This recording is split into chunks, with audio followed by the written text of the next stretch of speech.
तर मुंबईतील मुलुंड पश्चिम परिसरात दुर्दैवी घटना घडली। बांधकाम सुरू असलेल्या मेट्रोच्या पिलरचा काही भाग अचानक कोसळला आणि तो खालून जात असलेल्या रिक्षासह इतर काही वाहनांवर कोसळला।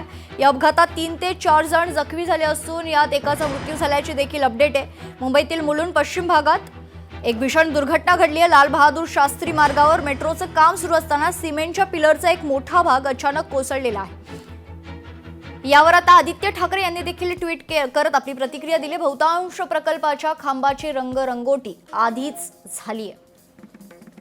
राज्याला काही कोटींचा खर्च येईल आणि नंतर काम पूर्ण झाल्यावर ते पूर्ण करण्यासाठी पुन्हा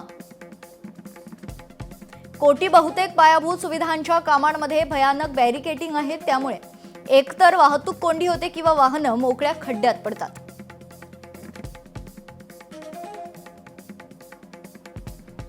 मुलुंड अपघातावर आदित्य ठाकरे यांनी ट्विट करत आपली प्रतिक्रिया दिलेली आहे।